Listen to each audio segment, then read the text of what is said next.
Hello, I'm Tyler Horton, and welcome to the Book and Pastor podcast. Let me introduce you to Scott Kohler. All right, here we are. We are on our first episode, and we are going to find our way as we go. Um, I thought we could start by talking about my daughter Emily, who is big into social media platforms and so on. She was saying, you guys have to make sure people know why you're doing this and Hmm. what started it. So I was thinking back to what it was that was the genesis of this idea, and it was kind of a podcast idea even then, although we've thrown different ideas around. But it was about 10 years ago now, I think. It might have been somewhere between 8 and 10 years ago. We were in the downstairs of our house outside of Fredericton, New Brunswick, and in my study there, and you and I were sitting in one of us on a couch, one in a rocking chair, chatting about books and all kinds of things. And Caleb, your oldest, was in the room with us, and while we were in the middle of talking, he suddenly starts to pretend he's recording a video. Do you I remember that? actually do, yeah, I do remember this. You had said you weren't sure that I would, and sure enough, I hadn't. But now I do. As you start talking about it, I Yeah, remember being shocked because, like, if it was 10 years ago, then he's less than 10 years old. right. Um, so he must have been somewhere around 10 years old. But I just remember being sufficiently shocked that a 10-year-old thought, oh, I mean, was interested enough in the things that we were talking about, which Right. were books he'd never read and probably didn't want to. Um, Absolutely. yeah, to actually raise interest. So there you go. Yeah. So here we are. It took us a minute, as the young people like to say, to get to here, but here we are. So we I are think that not any also, longer. sorry, Yeah, I go think ahead. that also does well to define our target audience, which is probably like 10 and 11-year-olds. For sure. That Yeah, is absolutely who we're working toward here. that's right. Um, so the thing is, we are no longer in New Brunswick, the Fredericton area. We are clearly not in one of our homes together. We are separated by an ocean. So I thought we could also just tell people where we are and what we're up to. So yeah, you go ahead. Sure. So I left beautiful New Brunswick. Well, it was only now, it must be like 7 years ago. And our family moved to the UK. We came to Cambridge for me to do a biblical studies PhD, which thankfully is over um, and passed and done, even more thankfully. And so now we're still here in Cambridge, and I do a number of things.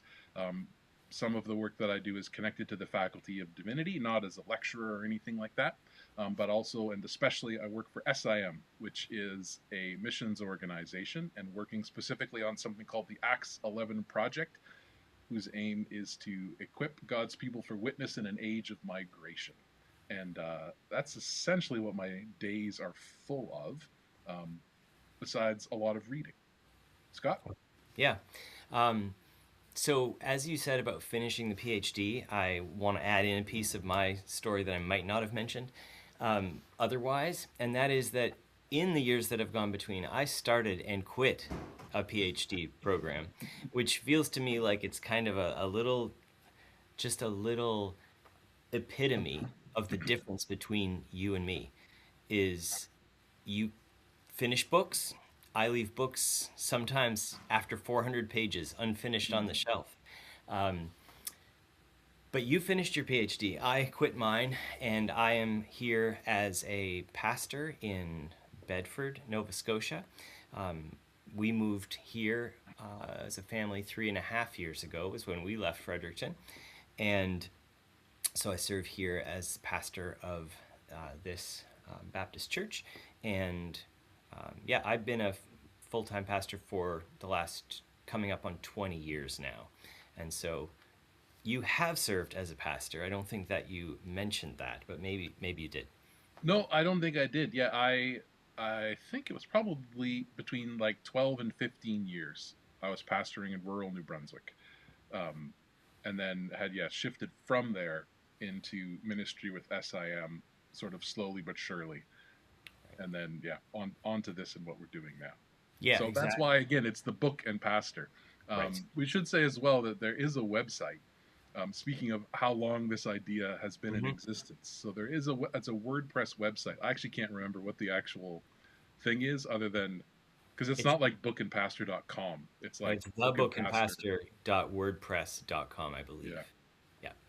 So and mostly what's on there is just quotes from reading. So again, there's a few things that we put up years ago, but this was all part of our grand vision from that early inception of this idea was to write things and eventually get to a podcast. Well, we did write a few things that I think were worthwhile, um, but it's now just been a lot of years. So Right. So it's maybe because the world wants videos right now instead of written things, but it's also because we're too lazy to sit down and write all the things that we just talk about them.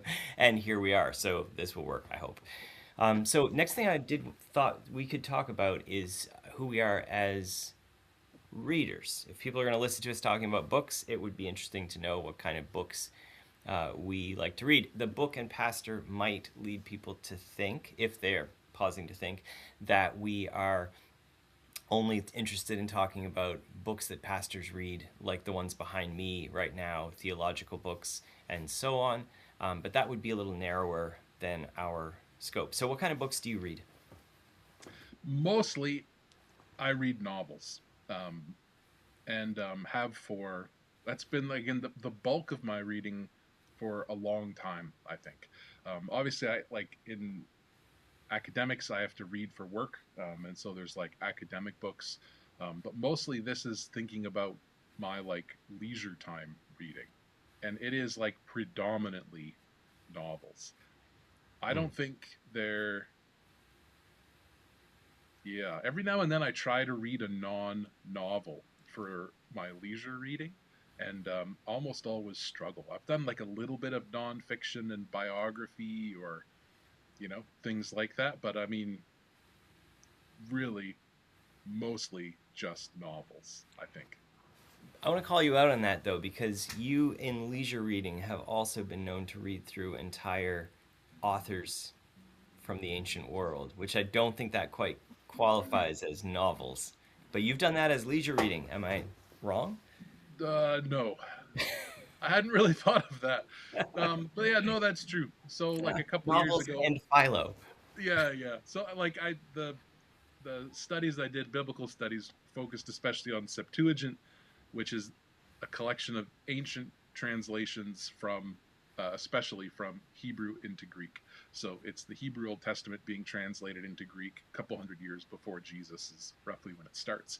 So that means, yeah, like professionally, I'm also very interested in that world and ancient Judaism and all that kind of stuff. So yeah, I think 2020. I don't know if it was 23. I think it was. I read through the works of Philo, um, who was like a around that same time period was like a Jewish philosopher, writer, wrote all kinds of stuff. Honestly, it was not a lot of fun. Like Thanks it's for saving all interesting, of but us it's the time. yeah.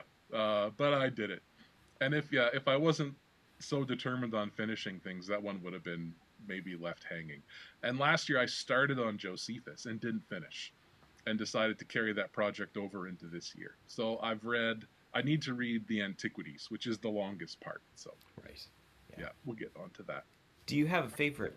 Like, I don't know that I've asked you. Like, if you had to name two or three favorite books of all time, what are the ones that you sometimes? Surely people have asked you that before. Oh, just like everything, all reading ever. Yeah, all reading ever. Yeah. So the one that comes to mind immediately is Count of Monte Cristo. Okay. And Wow. I know because it was like the first novel I bought for myself, I Hmm. think. And it was like Wordsworth classics, it cost like it couldn't have cost $10. And I just remember feeling like I wanted to read. I would have been in my like late teens, like Okay. 18, 19, and then I knew I wanted to read, and so I thought I'd go buy myself one. And I was just looking at this big rack of cheap classics. Isn't that what they're called? Wordsworth Yeah, classics? absolutely. The Yeah. blue ones. They used to be black and then they were blue for a while. I All think right. $4.99 was the general price for those at Chapters and Yeah. stuff. So I mean, I just looked at them and was like, well, bang for buck, I'll get the Yeah, biggest one. yeah, yeah, So then grabbed that, yeah. and yeah, I mean, I've read it at least twice, if not three times. Hmm. Um, and I mean, it's huge. It certainly isn't like if somebody wants to start reading, what should they read? Not the Count of Monte Cristo. It's huge and like sort of elaborate and involved and intricate. But for me, the last paragraph makes the whole book worthwhile. Um, so that one definitely comes to mind as a favorite. So I'll keep. I don't have another one immediately. Why don't Okay. you do you and Yeah, yeah. give one of yours, and then I'll have another. Sure. So I have a few books that I go back to as always the ones that I say are my favorites. Um, and those are they seemed I think they hit me at a certain time that really made an impact on me, and that time was when our kids were born. In fact, one of the very few written posts on the Book and Pastor includes some of this in it. And that is the book Gilead by Marilynne Robinson, which I've read a few times over the years, and The Road by Cormac McCarthy. Hmm. Now, unlike you, these are not big books. These are smaller books because they have to be manageable for me. And so I read them, and there's something about both of those books are novels that primarily are about fathers who are facing the fact that they're not going to survive to bring their children to adulthood. And we had just had our first, and I think there's something about both of those stories. They could not be more different in tone. One is about an Iowa pastor in the middle of the 20th century, the kind of most idyllic, make believe, imagined Christian world you could have, although it's very realistic when it comes to the circumstances. But on the outside, it looks like a very tame world.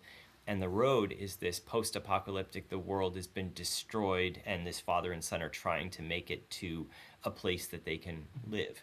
But in both cases, this pastor who was very old when his son was born, and this other one who isn't sure he's going to live, are facing these questions.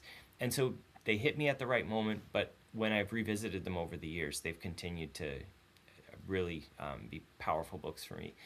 The other one that I always say is that as soon as I finished reading it, I was saying to people, this is the greatest book that I have, the greatest reading experience of my life, and that is The Habit of Being, the letters of Flannery O'Connor. Oh Um, yeah. I took months to read through all of the letters in that book. It's like a 750-page collection of her letters. She was a Southern novelist, 39 years old when she suffered with lupus for almost all of her adult life, wrote novels in the 2 hours a day that she had energy for in her home living with her mom that she had a complicated relationship with, but had this outpouring of letters to people. And the collection is not everything, and it was edited in certain ways. There are fuller versions of it that have existed in some cases, but Sally Fitzgerald, who edited them together after Flannery died, like 15 years after, for publication, she tracks through little biographical pieces, not very much, before each section. And I remember when I got to 1964, the last selection of letters, the last year, and Fitzgerald narrates the condition of Flannery's health at the beginning of that year.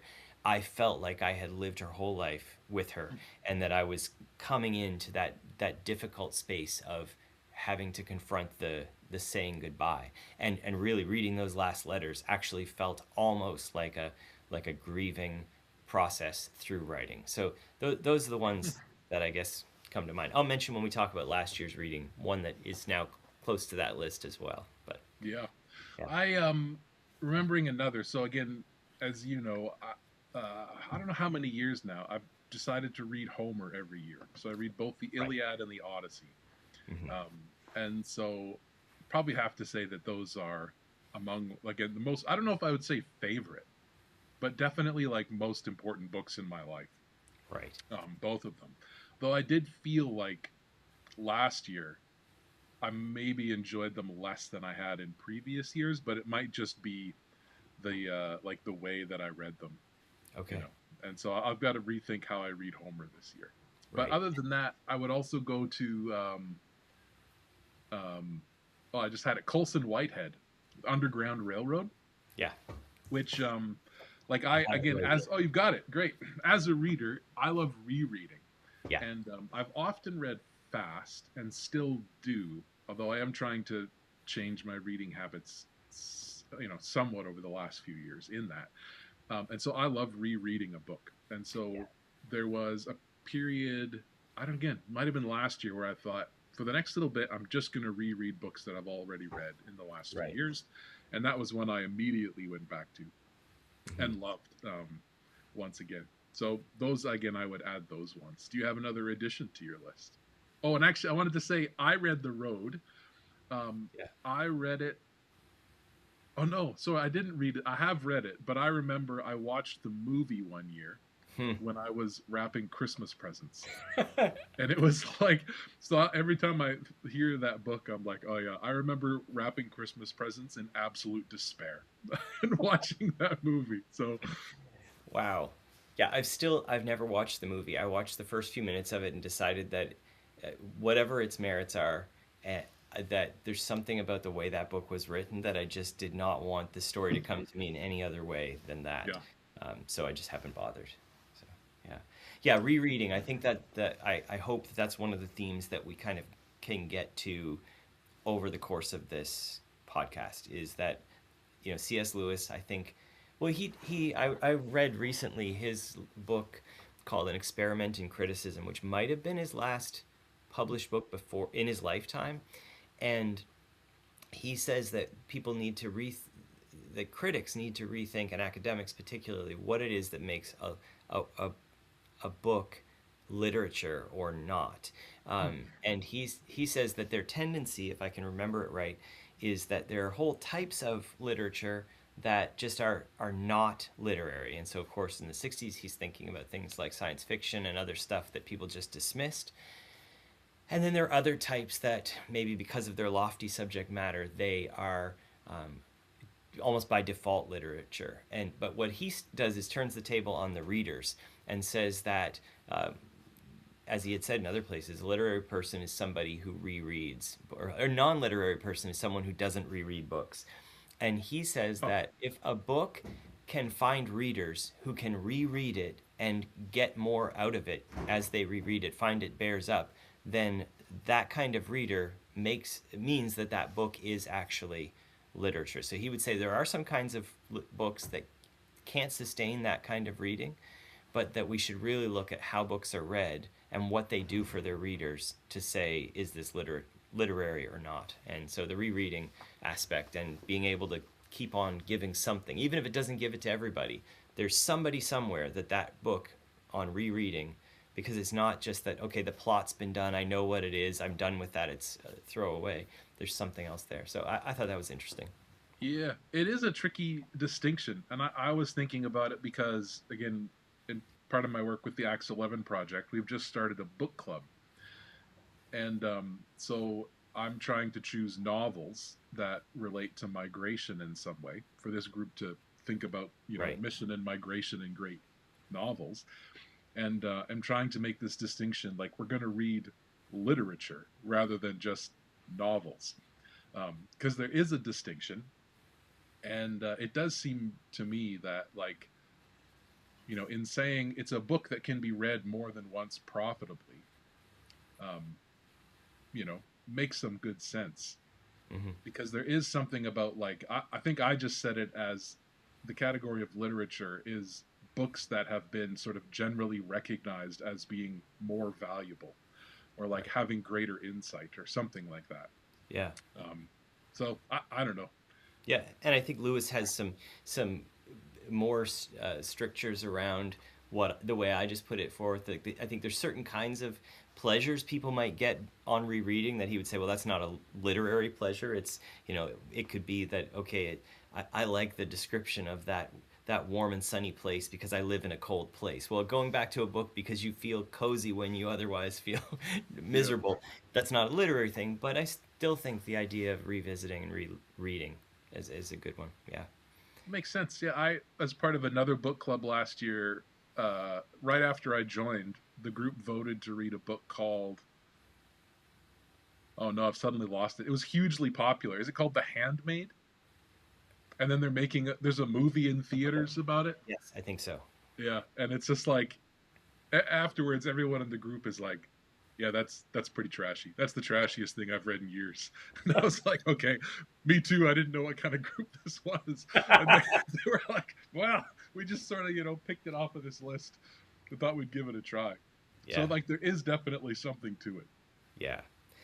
Before we leave kind of the idea of what kind of reading we like to do, I do, I guess, want to say we also both do read theological books, and probably that will come up sometime. So I'm looking right now in behind me the collection of Karl Barth. I do remember a really good few months where you and I read through 4:1 of the Church Dogmatics. It mostly ended up, I think, being an excuse to sit in your library at home and drink tea. We talked some about Barth, but at least we both read it together. And my computer right now is being propped up by my set of Calvin's Institutes, and we read that whole thing together. Um, and then I'm spotting over here Baving's Church Reformed Dogmatics, which I have barely cracked, but you actually read it Yeah, entirely at the beginning of end of 24, beginning of 2025. So I wonder if you want to, if sure. we shift into like what you read in 2025 and Yeah, what's the looking back, so this, as you mentioned, this is one of the great differences between us is our ability to finish a reading project. yeah. I read the first of every And series. that, which also isn't to say, even on my end, that the finishing is more virtuous in and of itself. It certainly feels it, but I don't know that it definitely is. Maybe it's the difference between literature and novels, something like that. Right. We could ask how you finished Marcel Proust's first volume of his book, Oh yeah, Virtuous or Not. There was a Skim book I read 200 pages. last year where I read the last like 80 pages in, I read the last 20 pages in about 20 minutes Right. because I was just like, oh, forget this. Anyway, Yeah. uh, so yeah, I had started one of the reading projects I had done. Once I had turned in the PhD, I had a number of months that were supposed to be a bit of a break. Didn't end up being the break I quite hoped for, but one of the ways I wanted to spend it was reading Herman Bavinck's Reformed Dogmatics, which is a monster 4-volume thing. And for me, it was related partly to the fact that I had just finished like 5 or 6 years of sort of intense biblical studies as my Monday to Friday, and I just really missed theology. In fact, I remember I chose to do a master's degree in biblical studies. It was sort of between theology and biblical studies. And I chose biblical studies because I liked theology more. And I don't know if you remember talking about this. It's vaguely ringing bells. Yeah, but I was like, I'm always going to read theology. So why don't I do a master's degree in biblical studies? Because that'll sort of boost me on that side. And then I'll just keep reading theology on my own. And then I go off and do this other fool degree. So I desperately missed theology. So yeah, it took a long time.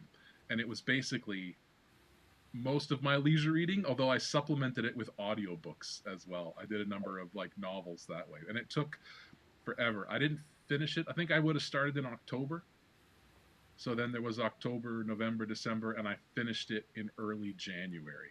Now, let me just say, took forever. I have seen Right. groups online try to plan out their reading of the 4 volumes of Reformed Dogmatics for a year and still find that they failed to do it that it was too Sure. much for them.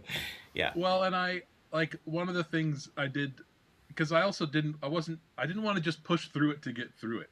Um, and so I Yeah. would I read without a bookmark, which meant I always had to go back and find my spot. And so then would often and on purpose would go sort of skim through the reading I'd already done, made sure to like revisit different parts. So again, that was the beginning of my year.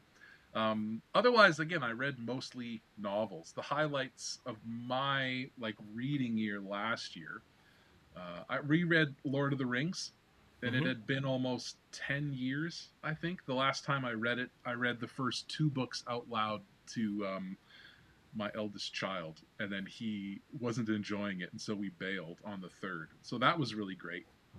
And then actually, so the Brandon Sanderson, the Mistborn trilogy was a like I was shocked how much I enjoyed that. That's just super super fun. Really. And Yeah. then otherwise, yeah, reading highlights would have been I read a number of novels. Pronunciation is awful. He passed away last year. It's Ngugi wa Thiong'o, something like that.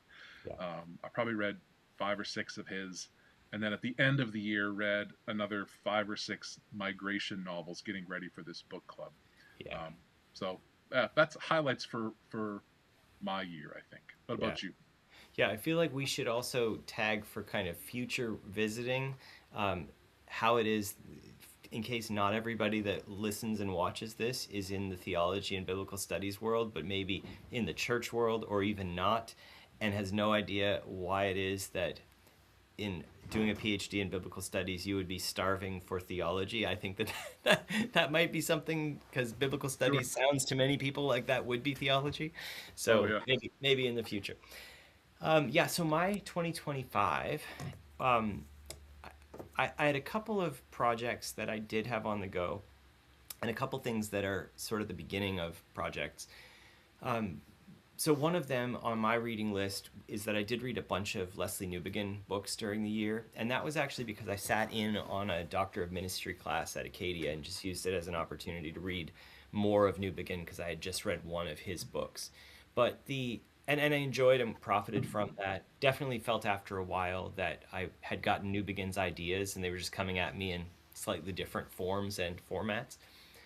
But the big project for me was that early in the year, for the first 3 months or so, I had a list of 7 books by African American writers that I read, novels.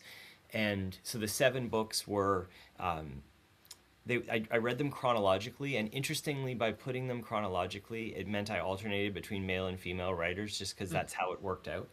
Um, and I did have some doubles by 2 of the authors as well. So I started with Richard Wright's book Native Son from the 40s, and then kind of jumped after that to the 70s and beyond, because the next book I read in that project was Toni Morrison's Song of Solomon. Then I read the first of 2 Ernest J. Gaines books. This one, A Gathering of Old Men, which was one of my favorite books from 2025. It's a story of a murder that takes place on a Louisiana plantation, and the twist in this story is that all of these men come out and claim to be the murderer, because the relations between the owner and the people who died, the person who died, and those that work around there was such that there's some mystery of why they want to do this. But what it means is that the story is told from each one's perspective as they tell their story. And so you go from chapter to chapter hearing different ones of these old men, and finding out what they did. It reminded me a little bit of the William Faulkner book As I Lay Dying, which also alternates perspectives from chapter to chapter. Another slim book like that, that really you get into the family's drama kind of through the different perspectives. After that, I read another Toni Morrison, Beloved, which was a pretty intense book. I've not read it yet. I've done the other, but that one's on the shelf downstairs waiting for me Yeah, still. these are those kind of books that are super rewarding, and you have to really think about who you're going to recommend it to. Then Sure. I read another Gaines book, A Lesson Before Dying. After that, didn't like it quite as much. It's a really well known one as well.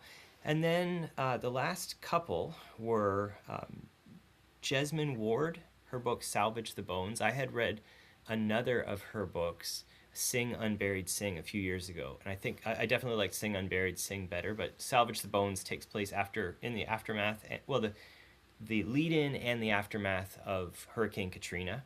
It's kind of this family waiting for that to arrive.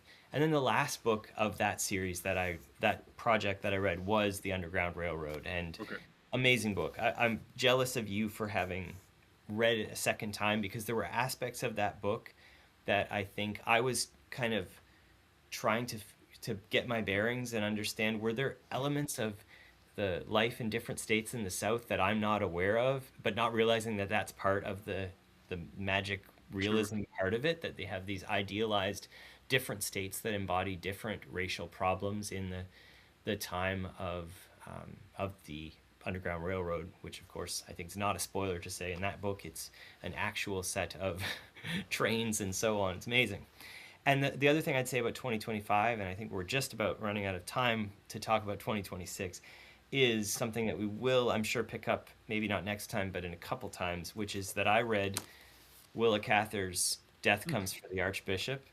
You had said you were going to start doing My Antonia with the Migration Group book club, and we both read that before, and so I took that as a time to pull this off the shelf. This would be, and we can talk about it more another time when we talk about Cather, which you've totally dove into recently. Definitely it'd be a top 10 books of my life, but we'll have to save why for later. Yeah. Yeah. I feel like I need to go through like a long list and remember, because there's a lot of books that I feel like after I was done, it was like that was one of the great reads of my life. Right. But they don't come to mind Yeah. immediately. Death Comes for the Archbishop is certainly on that list for me as well. Yeah. Would it be your favorite of her books that you've read so far? I think so. Yeah. I have to So yeah, reread My Antonia to see because I remember loving that too. I like it more than My Antonia. Okay. My Antonia feels a little bit more uneven, Okay. Yeah. um, Yeah. but we'll get there. Yeah. So a future full episode is going to be all about her. That's right. If people don't know her writing, they will hear lots about her from us soon. I'm going to try and catch up with some of what you've done, but I think next time then we'll have to do the what we're doing this year, our current reading.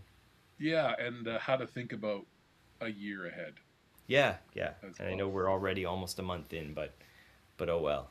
It's always time to think about reading and why. That's right. All right. Any last thoughts for episode one? um, Books are good, and it's good to read books.